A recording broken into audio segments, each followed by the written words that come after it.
última ida ao Rio de Janeiro foi com o Samba da Vela. Nós sentamos lá no Beco do Rato. Todo mundo quer ir no Beco do Rato. Todo mundo quer ir no Beco do Rato. Beleza, mano. Aqui tem o bar do Marcelo. Estamos aí, demorou, mano. Tem pá pra ninguém. E estamos lá no Beco do Rato, firmeza, mano. Ninguém paga sapo pra ninguém. Ninguém aqui paga sapo pra ninguém. A gente respeita, reconhece, mas, mano, você tá aí, eu tô aqui, pô, que ideia. Manda açúcar, manda a minha. E tô lá, aqui com o repique de mão, com o fone. Aí vem uma cabrochinha, bate no meu ombro, porque isso é deles, né? É deles, não é por maldade. Ela falou assim pra mim, aí, quero ver se o paulista faz samba mesmo. Bem assim pra mim. Eu olhei pra ela assim, eu falei, peraí que você vai ver. Não deu nem tempo os caras chamaram a contagem. 1, 2, nem entramos em cantar, nem entramos cantando. Aqui a gente também tem bamba. Pum, pra cima. É samba, mas nem todos sabem de fato que é um bom samba. Isso acontece. Se a gente for falar no samba, o samba é uma manifestação de povo negro, onde vai ter festa, comida e tambor. Pejorativamente falando, quando a classe alta via povo negro se encontrar, samba era sinônimo de bagunça. Deve estar tendo samba ali, batucada, bagunça, zoada. Samba, para eles, né? Quando a gente pega a estrutura do samba, vamos pegar de maneira histórica. A estrutura do samba carioca, ela se dá com o êxodo dos negros baianos para o Rio de Janeiro, transferência da corte, oportunidade de trabalho. Então há um grande êxodo de negros mineiros, negros baianos para o Rio de Janeiro. A cultura mais densa era do povo baiano, Recôncavo baiano, as tias baianas. Olha como que o samba e o sincretismo não se misturam. As tias baianas era o local onde, entre aspas, a religiosidade tinha um pouco mais de liberdade de manifestação. E era lá que os negros iam se encontrar. Então ali tinha as festas, tinha os sambas, tinha os encontros. Se a gente for pegar a característica geográfica, até o próprio sotaque do carioca, como se deu a formação daquele povo, todos os elementos ali da Unidade Federativa do Rio de Janeiro, eles foram proativos e positivos para que o samba carioca tivesse essa eloquência, tivesse essa desenvoltura, tivesse nuances mais melódicas e mais sinuosas por diversos sentidos, né? A poesia, a literatura, né? Se a gente pegar a história da literatura brasileira, o Rio de Janeiro foi o lugar onde os intelectuais se encontravam para produzir cultura, porque eles sempre quiseram imitar a Europa, né? O Brasil ele foi construído para a elite dentro de um modelo europeu. Muita literatura, muita música de salão, muita filosofia. Automaticamente, os negros, eles foram impactados por toda essa postura dessa sociedade elitizada. Então você pensa, aquele que ele já tinha na sua cultura, ele foi agregando no seu modo de pensar, no seu modo de vestir, no seu modo de se fazer aparecer, porque ele precisava aparecer quanto pessoa.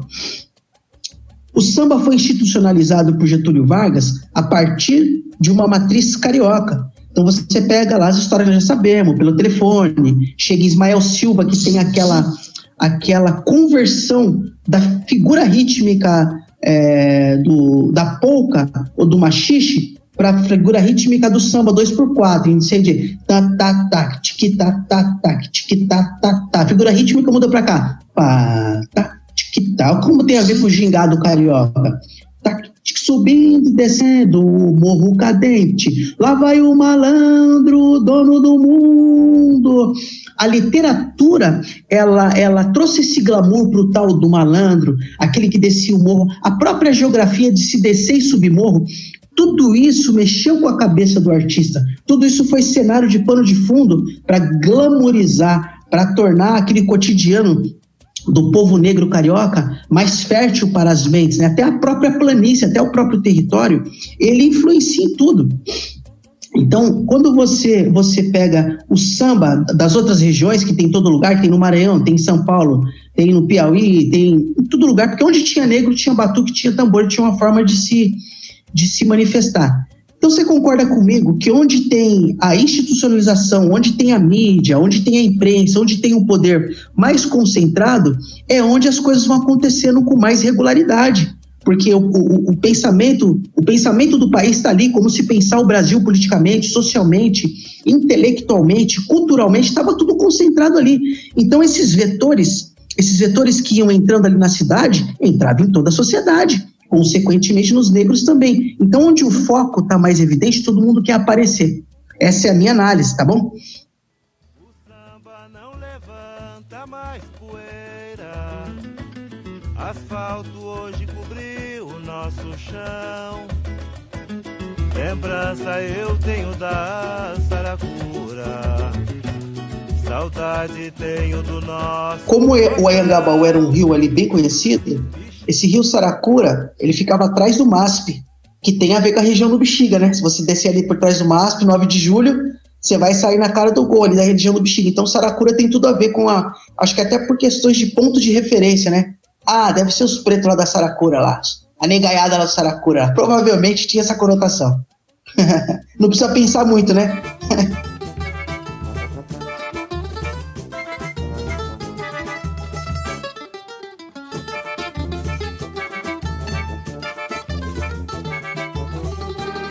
Porque o cordão, na verdade, cara, ele vem de uma coisa bem mais antiga que o Brasil. Ele tem a ver com cortejo, na verdade, né?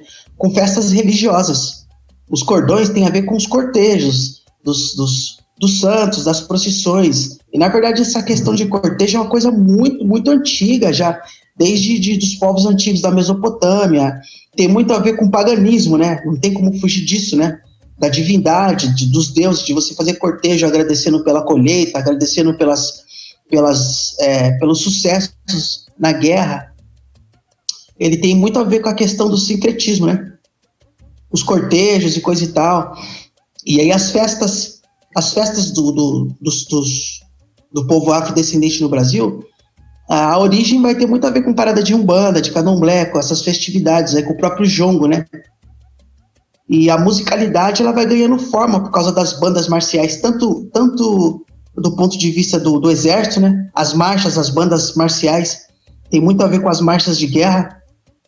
E a musicalidade do povo negro, né? As suas formas de se expressar e coisa e tal, foram, acho que automaticamente se organizando como uma forma coletiva de ter um momento de sociabilização, de alegria, de manifestação, de cortejo. E é aí que automaticamente vai surgindo as escolas, sem muito pensar nisso, na verdade, né? Eu acho que aquela aglomeração dos iguais que vão se reunindo passa a ter habitualidade, porque se a gente for pegar a questão religiosa, as festas sempre tiveram datas, né?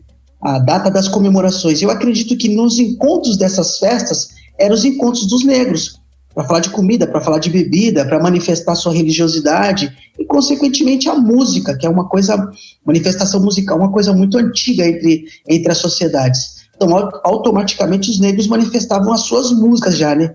De memórias oriundas do continente africano, seus cantos, os seus lamentos, os seus bandos.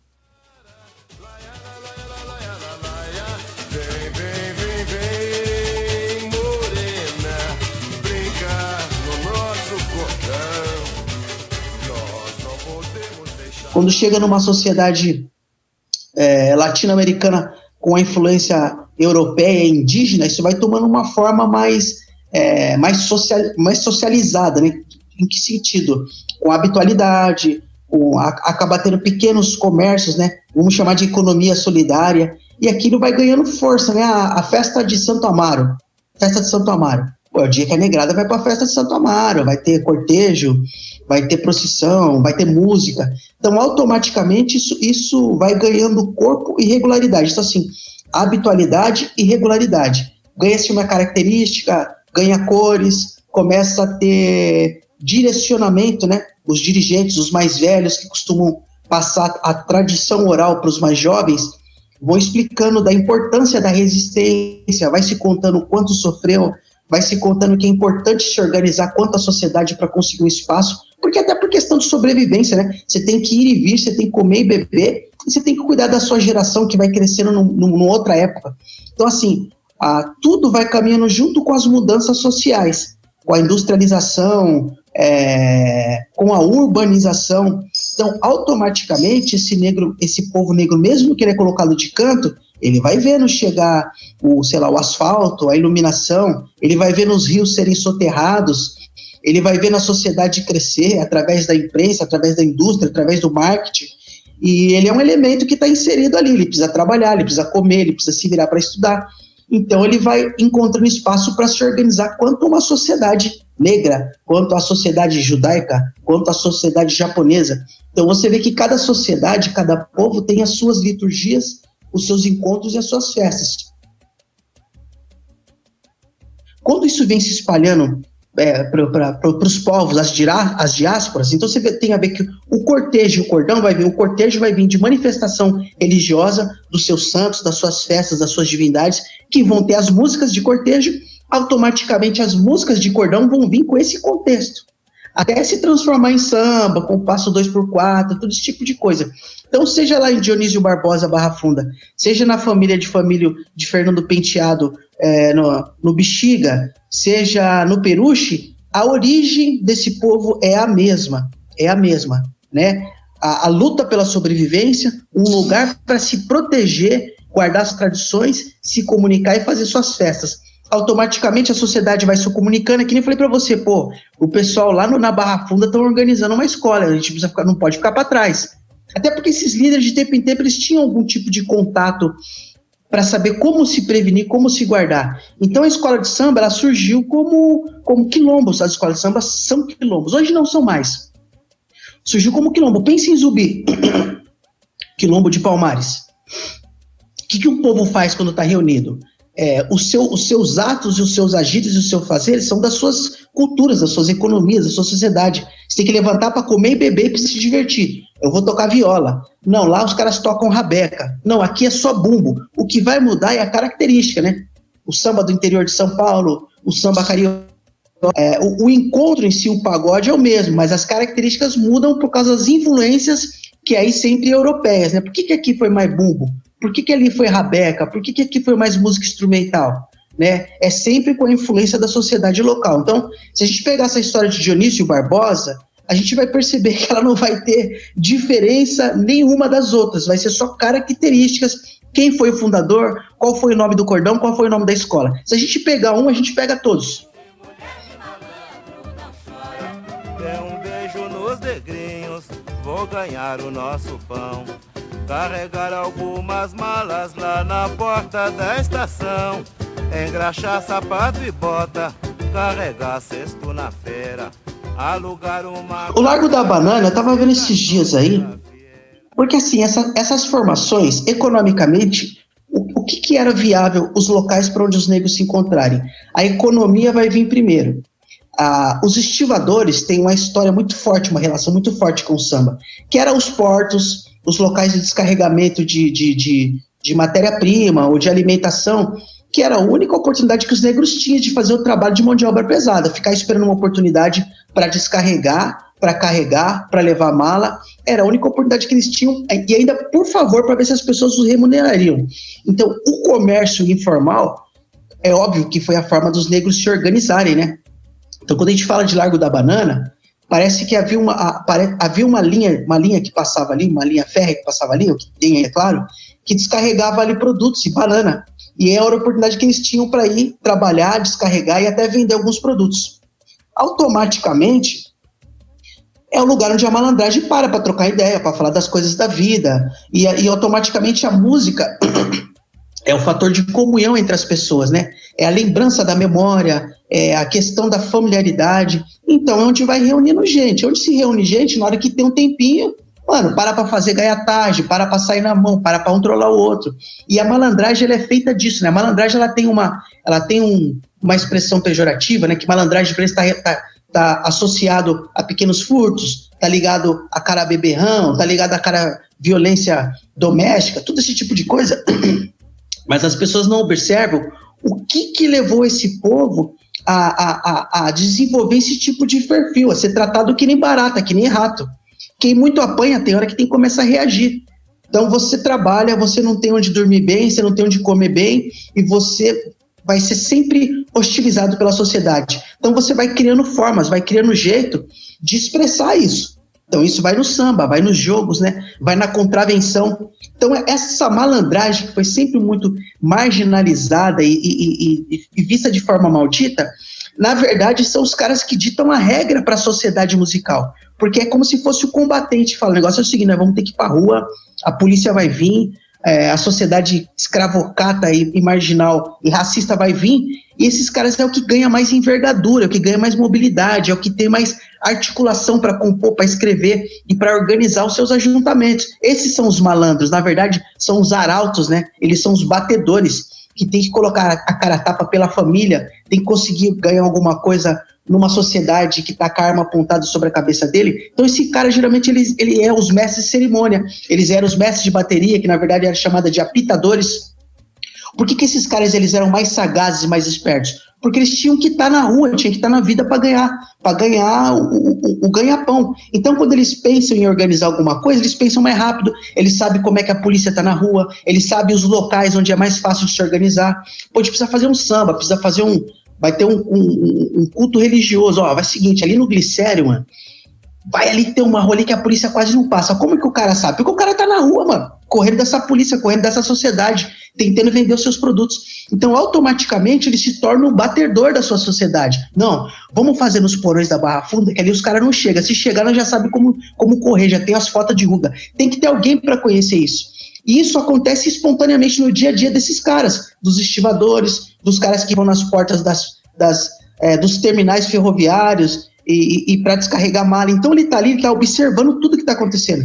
Por isso que você acha que eles faziam os sambas de break na caixinha de fósforo, com toda aquela irreverência, com toda aquela história. A madame desceu lá do morro do Pinga, trazendo uma bolsa. Ele está só observando aquilo ali, cara.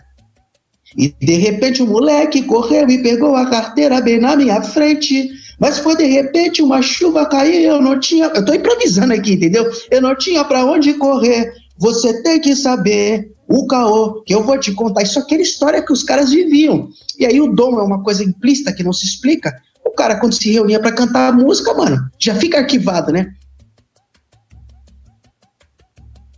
Então você tem a formação do samba carioca privilegiado por todos mais esses elementos, todos esses contextos externos que se concentra ali no Rio de Janeiro.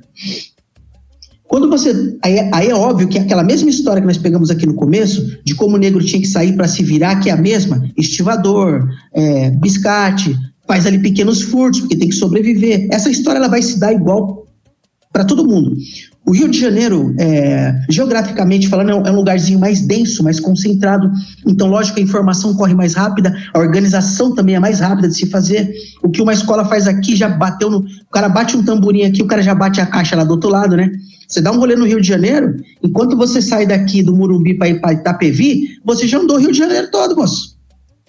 Você está em Bento Ribeiro, você está em Cascadura, você está em, sei lá, Irajá. O que é longe para eles lá? Para a gente aqui, mano, você já andou o Rio de Janeiro todo lá. Então você imagina a informação como é mais rápida. Então nós temos sociologicamente, antropologicamente, politicamente, geograficamente, todos esses fatores que contribuíram para o Rio de Janeiro. Depois eu vou falar uma coisa louca aqui para vocês.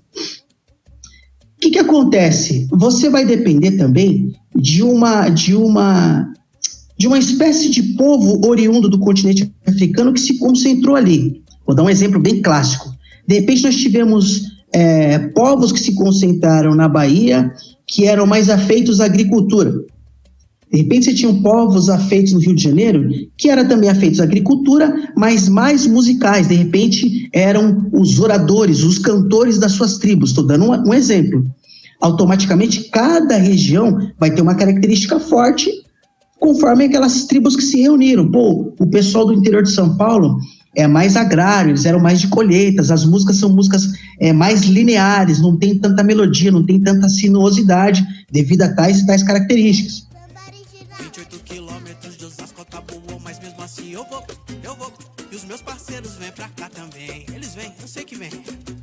Tudo pra tentar compor um samba autêntico, legal, geral, normal, rever nosso... Eu vou fazer uma análise aqui, um parênteses aqui, vou sair fora de tudo. Eu sempre analisei essa questão. O carioca, ele é um povo que ele tem um perfil e uma cultura muito peculiar que é deles. Eu lembro uma vez, a última vez que nós fomos ao Rio de Janeiro com o Samba da Vela, Primeira vez que eu tive no Rio de Janeiro como músico em 2000 com o projeto Nosso Samba. Tivemos no Candongueiro. Vou tentar explicar isso na prática. Chegamos no Candongueiro e o Candongueiro é um lugar tradicionalíssimo, lá em Niterói. Tradicionalíssimo. Só samba realmente alicerçado, com ideia para trocar. Não era qualquer um que sentava lá. E chega o projeto Nosso Samba. Molecadinha, camisetinha escrito projeto Nosso Samba, maior inocência. Uns 3 anos para os caras conseguirem articular de nós irmos até o Candongueiro. Chegamos no Candongueiro, ó, aniversário do João Nogueira, ele já tinha sofrido acho que um primeiro infarto, velha guarda da Portela em peso, tava todo mundo lá. Os caras numa roda de choro nervosa. Chegamos, sem intimidação, porque nós já estávamos preparados psicologicamente, nada de sair de São Paulo para cantar coisa do Rio para Carioca, que seria uma redundância patética. Só samba autoral e ideia para trocar. E, pô, chegamos lá, beleza. Quando você chega, você é bem recebido no Rio. Os caras abrem as portas da casa para você. Até você mostrar que você tem bala para trocar. Chegamos, acabou a roda e chegou a hora do projeto Nosso Samba. Mano, os músicos, cara, mano, cada um catou sua biritinha e saiu fora, mano. Nem pra falar, rapaziada. Não, mano, virou as costas. Nós sentamos. O camarada meu catou um surdo. Na época não tinha nada de pedestalzinho, era talabaque aqui, moço. Coisa de nego, era talabaque, nada de pedestalzinho com amortecedor, nada disso. Talabaque aqui, era logo um treme-terra. O Ilcinho, meu parceiro. Negrãozão, pá, ele catou surdo. Eu não esqueço, Rodrigo. Ele colocou assim, ó. Aí ele olhou pra mim assim, lá da ponta assim, ó. Ele me chamava de rato. Ele falou, rato, solta o baile. Nossa, mano, a hora que ele falou isso. Pô, até arrepiei agora. Meti o cavaquinho, fiz aquela cerimônia, pedi licença, agradeci todo mundo, apresentei o projeto. E falei, nós vamos cantar algumas coisas aqui como a gente entende o samba lá em São Paulo. Mano, aí nós fomos mandando só autoral, uma atrás da outra. E entre uma música e outra, a gente não parava, a batucada ficava firme e eu ia contando a história da música, falava do compositor. Resumindo, mano, teve uma hora que nós cantamos um samba lá que nós chamamos feito em homenagem à morte do Carlos Cachaça e do Tim Maia. Foi foi em novembro de 2000, tinha morrido o Tim Maia naquela semana, alguns meses atrás, e o Carlos Cachaça. Quando nós cantamos esse samba, mano, acho que o Admiro tava vivo ainda, ele levantou assim, ó. Mano, Rodrigo, pra resumir, mano, terminou a roda, os músicos já tinham voltado tudo pra roda, o cara do violão voltou. Mano, a filha do Mauro Duarte, ela vem cá, garoto, falou assim pra mim, ó, segurou na minha mão, olhou aqui na menina dos meus olhos aqui, ó, bolinha na bolinha, falou, ó, o pessoal aqui no Candongueiro costuma bater palma por educação, não. Aqui quando o pessoal não gosta, não tem nem palma. Vocês foram ovacionados porque vocês mandaram um recado. Parabéns.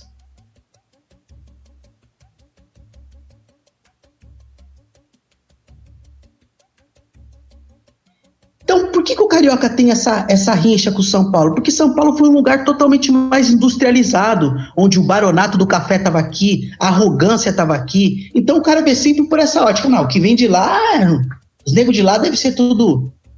Lá é o túmulo do samba. Lá é o túmulo do samba. Porque não teve essa mesma visibilidade que eles tiveram. E claro que não é, né? Claro que não é o túmulo do samba. Então o Carioca, ele guarda, até por questões espontâneas e involuntárias, aquilo que é dele, mano. É o que ele tem, aquilo ali, moço. Então, a chancela já foi batida. Então, eles não vão abrir mão disso aí. Mas o Carioca é um povo acolhedor. Quando você faz amizade, mano, você fica lá, os caras não querem deixar você vir embora, mano. Você entrou no Rio, você morou no Rio, você vira carioca, aí já era. Mas quando você vem de fora, eles são meio xenófobos, mas é espontâneo. E aí, paulista? Olha lá, paulista falando meu e usando meia aqui na praia. Pô, aí, paulista, tá pagando uma com a outra, tá de meia, rapaz. Olha lá, falou meu. Então, assim, é espontâneo, é cultural. A pilhéria, aquela brincadeira, aquela tiração de sarro, é característico do povo carioca. A rincha tem porque eles acham que a gente não tem competência de fazer igual, não é nem igual a eles. Fazer a nossa cultura. E a gente reconhece que a matriz carioca, a forma de se expressar como sambista carioca, foi o que banhou todo o Brasil. E eu acho isso maravilhoso. A história do samba carioca ela é maravilhosa. A gente não tem nenhum problema quanto a isso. A gente só não pode não ter condições e infraestrutura para produzir o que você tem que produzir. É isso que muitos sambistas de São Paulo não conseguem entender até hoje. Porque o samba carioca, a história do samba carioca, ela é muito densa, ela é muito forte, é uma literatura maravilhosa, a qual a gente absorve, a gente estuda. Se você for falar de jonco, se você for falar de serrinha, se você for falar de chula raiada, esse êxodo que aconteceu dos negros para o Rio de Janeiro concentraram toda essa sabedoria.